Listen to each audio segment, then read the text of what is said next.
What up, guys? It's Sir Saeed here, answering all your automotive questions with illbuy.it. I'm going to jump into the first one. We have Kieran Samani asking us what were the added benefits for leasing. So there's definitely a few added benefits if you want to go the leasing route. One of the biggest ones is that you get smaller payments because you're only paying for the depreciation in the car.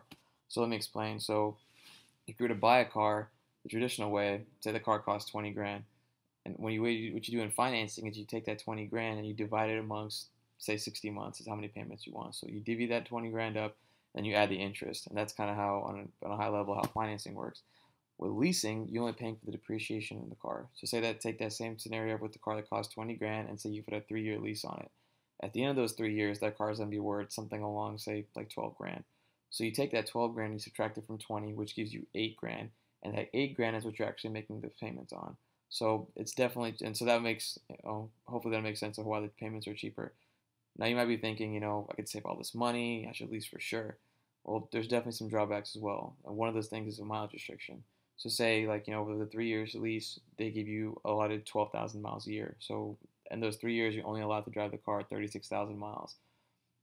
Now, if you're someone like me who drives all the time, you may not be able to, work with that restriction. So every mile that you go over the allotted 36,000 miles, it's going to be like 20 cents a mile. So just make sure that your driving habits are going to work with the lease. Secondly, you're also responsible for the maintenance and upkeep on that car, right? So say sometimes people buy the car and finance it outright, they like hold off on an oil change, or they may not get the maintenance done, on time. With a lease, you have to be able to maintain the car. You pay penalties for that. You can also modify it if you're the person who's going to be like, oh, I'm going to add, this part. I'm gonna add an intake or an exhaust. I'm gonna do all these things.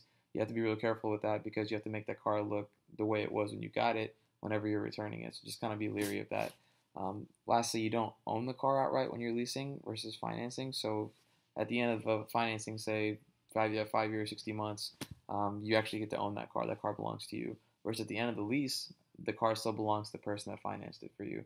Well, but this is not to say that leasing isn't awesome for the people that use the car the right way, right? So people that don't care about the mileage restriction because they're like, okay, I drive about 10 to 12,000 miles a year, so I'm not really worried about the miles.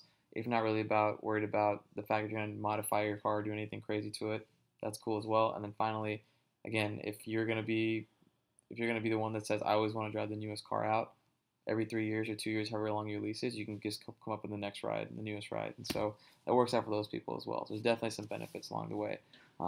It's a great question. Keep going away, guys. We're here all day.